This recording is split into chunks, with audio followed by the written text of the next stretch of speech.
Quando a gente pensa em exploração espacial, uma sigla vem na cabeça de imediato: NASA. A agência norte-americana não é só sobre foguetes ou astronautas flutuando no espaço. Ela representa a disputa política da Guerra Fria, os sonhos mais ousados da humanidade e também as maiores tragédias da história aeroespacial. De levar o homem à Lua até lançar o telescópio James Webb e mirar em Marte, a NASA se tornou um ícone global da ciência e da inovação. Mas, como toda grande instituição, seu caminho foi marcado por vitórias, derrotas, polêmicas e muita pressão política. Hoje, a gente vai mergulhar nessa trajetória que mistura ciência, rivalidade, bilhões de dólares e uma boa dose de drama humano. Esse é o episódio sobre a história da NASA. Uma jornada que começou no calor da Guerra Fria e ainda hoje inspira gerações a olharem para o céu em busca de respostas. Fundação da NASA e o contexto da Guerra Fria. A história da NASA começa em um dos períodos mais tensos do século XX, a Guerra Fria. Após a Segunda Guerra Mundial, Estados Unidos e União Soviética disputavam não apenas a supremacia militar e ideológica, mas também o domínio tecnológico e científico. Foi nesse cenário que surgiu a corrida espacial, uma competição que moldaria o futuro da humanidade fora da Terra. O estopim para a criação da NASA aconteceu em 4 de outubro de 1957, quando a União Soviética lançou o Sputnik 1, o primeiro satélite artificial da história. Esse feito pegou os Estados Unidos de surpresa e gerou uma verdadeira crise de confiança. A nação que se via como líder mundial se viu ultrapassada em uma área estratégica. A imprensa americana chamou o episódio de choque do Sputnik, e a população passou a questionar a capacidade do governo de manter o país na liderança global. A disputa espacial deixava de ser apenas científica e passava a ser um tema de segurança nacional. Diante desse cenário, em 29 de julho de 1958, o presidente Dwight D. Eisenhower assinou o National Aeronautics and Space Act, criando oficialmente a NASA, National Aeronautics and Space Administration. O novo órgão assumiu as funções do antigo NACA, National Advisory Committee for Aeronautics, existente desde 1915, mas ampliou drasticamente seu escopo, passando a focar em exploração espacial, pesquisa tecnológica e desenvolvimento de foguetes e satélites. A fundação da NASA foi também uma resposta política e cultural. O governo norte-americano sabia que o sucesso soviético abalava sua imagem internacional. A corrida espacial se tornou uma vitrine de poder.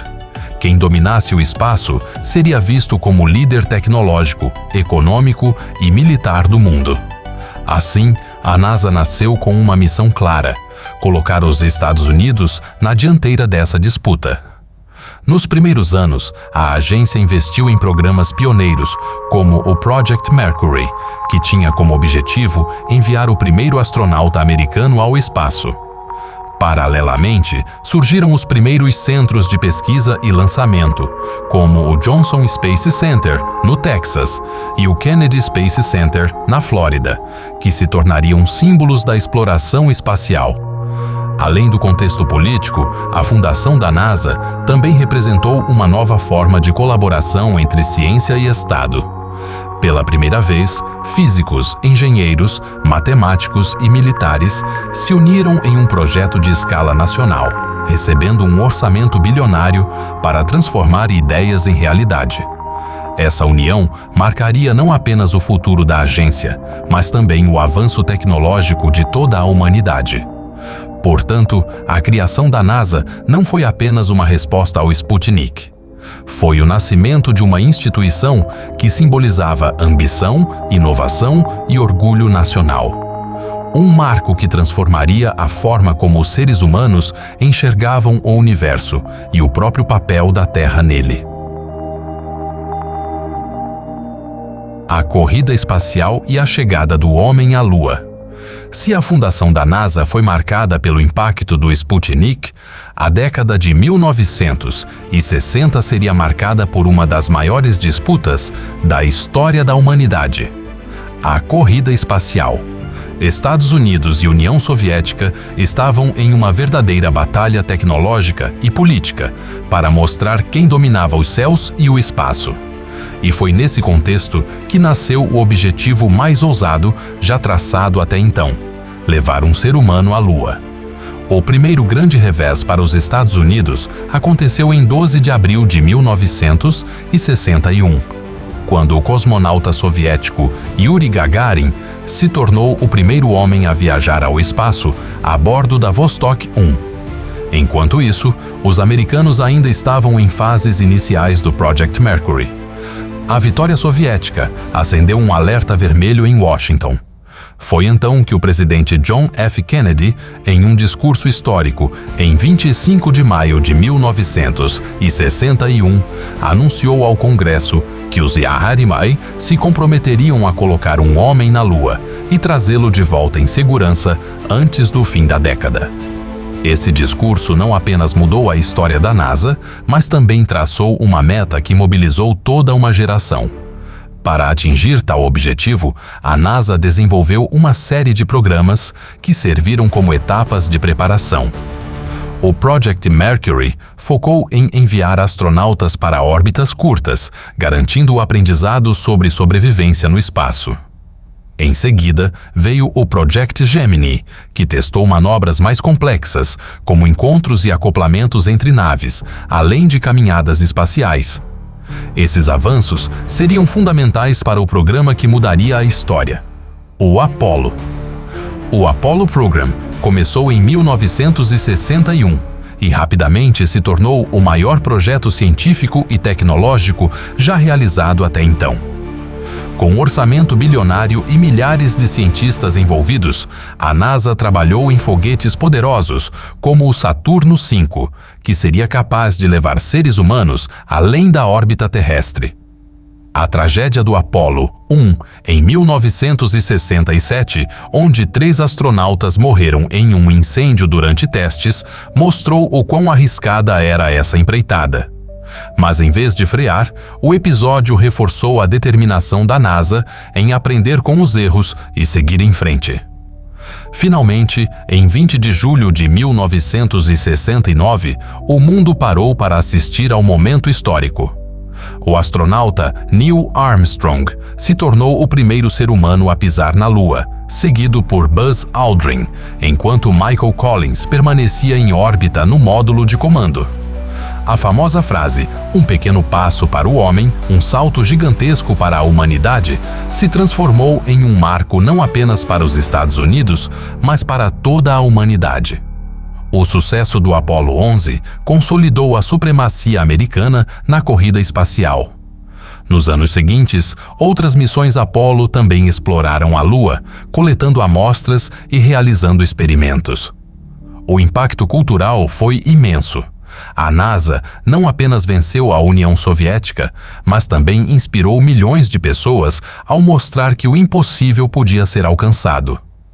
Assim, a chegada do homem à Lua se tornou o símbolo máximo da era da corrida espacial, consolidando a NASA como a maior referência em exploração fora da Terra e abrindo caminho para novos sonhos cósmicos. Well, I want to welcome to tonight's Council on Foreign Relations meeting with Gene Edward Smith.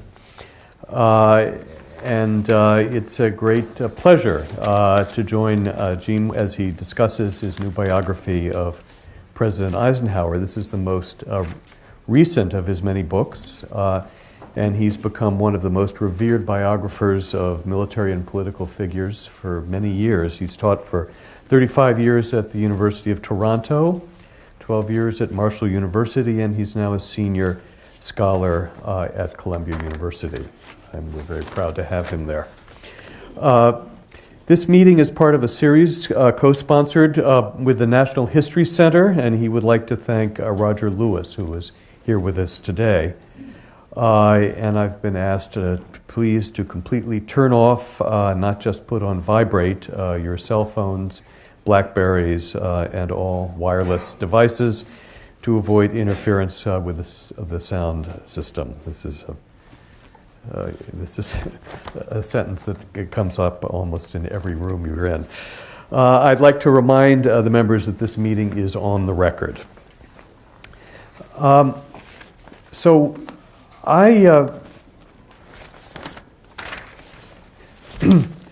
I've read quite a few books about Eisenhower, but none of them, I think, is anywhere near as good as the book that Gene has created over the last few years. There's so much to say about Eisenhower, what a life he had. But I wanted to ask you, Gene, to start, if you think this is a good question. It seems to me that Eisenhower moved remarkably quickly through the ranks of officers, and I wonder why that was, why he was able to do that. Do you? Well, I think the answer is yes and no. He moved remarkably quickly. If you consider 16 years as major being quick.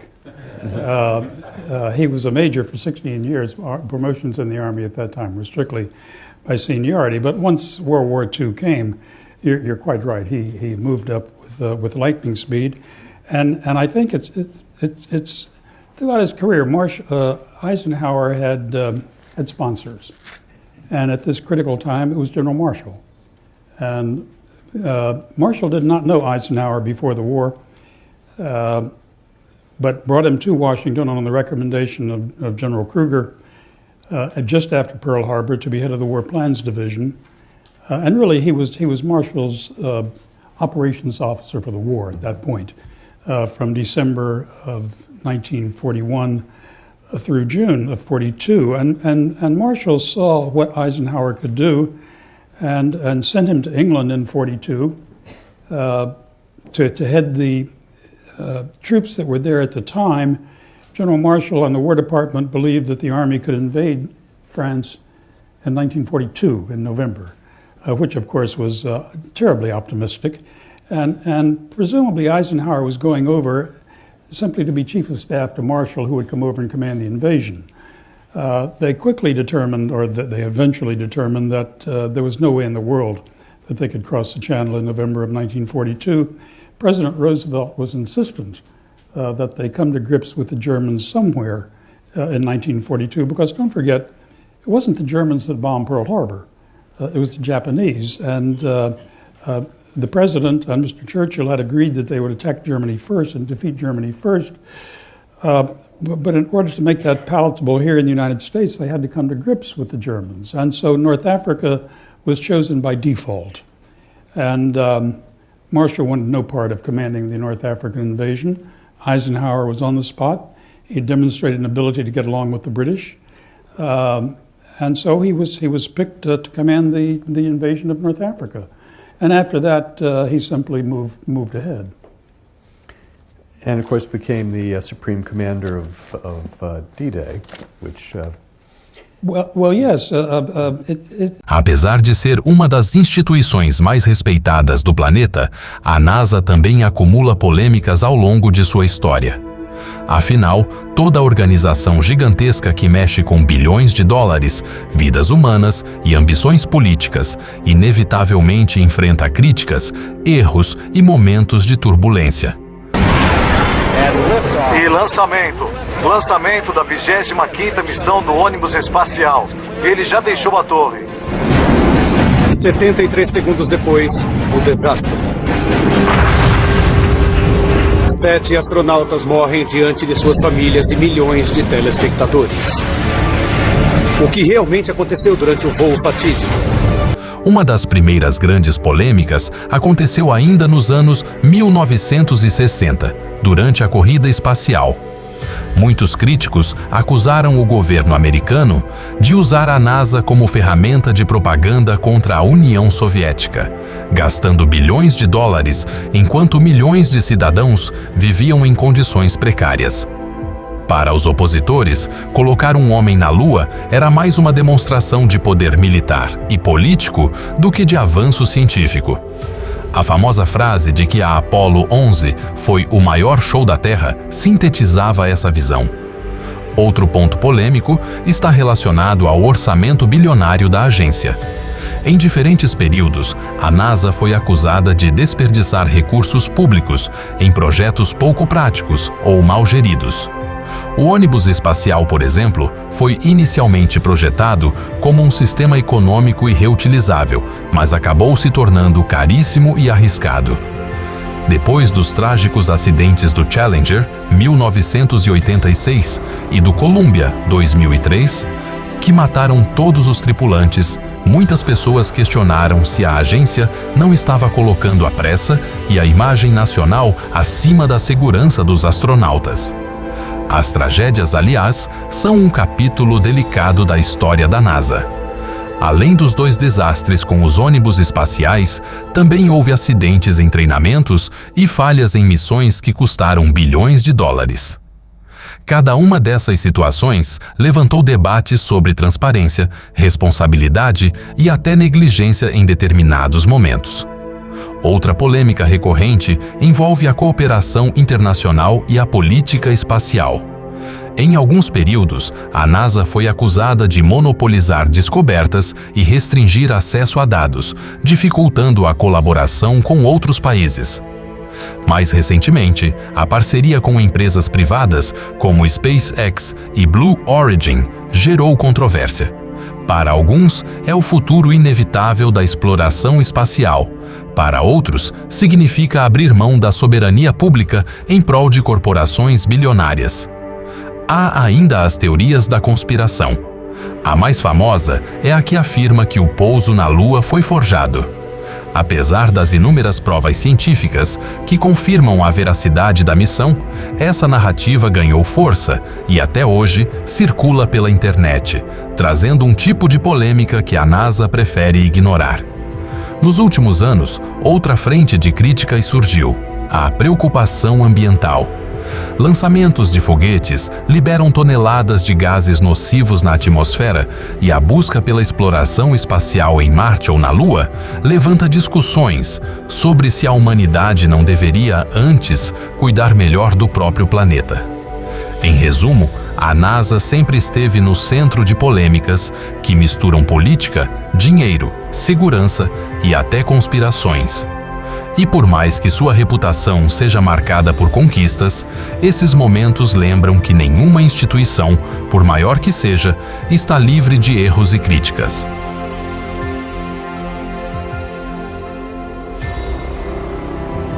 O legado da NASA. A história da NASA é um reflexo da própria história da humanidade. Feita de sonhos grandiosos, conquistas inimagináveis e também de fracassos que serviram de aprendizado. Desde o nascimento em plena Guerra Fria, passando pela glória de colocar o homem na Lua, até os desafios do presente e os planos ousados para o futuro, a Agência Espacial Norte-Americana se tornou um símbolo global de inovação, coragem e esperança. O impacto da NASA vai muito além da exploração espacial. Tecnologias que nasceram em seus laboratórios mudaram o cotidiano das pessoas. Sistemas de GPS mais precisos, avanços em telecomunicações, materiais mais resistentes, satélites que monitoram o clima e ajudam na previsão de desastres naturais. Até mesmo produtos comuns, como filtros de água e melhorias em próteses médicas, têm ligação direta com pesquisas espaciais. Mas, acima de tudo, o maior legado da NASA talvez seja inspirar gerações. Crianças que assistiram ao pouso da Apollo 11 em 1969 sonharam em ser astronautas. Jovens que acompanharam os rovers em Marte ou as imagens do telescópio James Webb passaram a acreditar que o impossível pode ser alcançado. A agência nunca se limitou a buscar respostas para a ciência. Ela sempre procurou expandir os limites da imaginação humana. Hoje, a NASA enfrenta uma era de mudanças profundas. A entrada de empresas privadas, a rivalidade com potências emergentes e a pressão por resultados rápidos criam novos cenários. Mas uma coisa é certa: seja na Lua, em Marte ou além do Sistema Solar, o nome NASA estará gravado na história como a força que ousou olhar para as estrelas e dizer: nós podemos chegar lá. E o mais fascinante é que a jornada está longe de acabar. O próximo capítulo pode ser escrito não apenas por astronautas, mas também por engenheiros, cientistas, empreendedores e até cidadãos comuns que, de alguma forma, vão participar da maior aventura de todas: a busca por um futuro entre os astros. E assim finalizamos mais um episódio do Tubarões de Sucesso. Um canal feito para quem acredita que grandes conquistas começam com grandes histórias. Aqui você acompanha de perto as trajetórias de empresários, visionários e marcas que mudaram o jogo. Se esse conteúdo te inspirou de alguma forma, deixa o like, porque isso nos mostra que estamos no caminho certo. Comenta aqui embaixo o que mais te chamou a atenção nessa história. A gente lê tudo e responde sempre que possível. E claro, se inscreve no canal e ativa o sininho para não perder os próximos tubarões que vamos revelar por aqui. Tubarões de Sucesso, porque quem aprende com os gigantes vai mais longe. Nos vemos no próximo vídeo.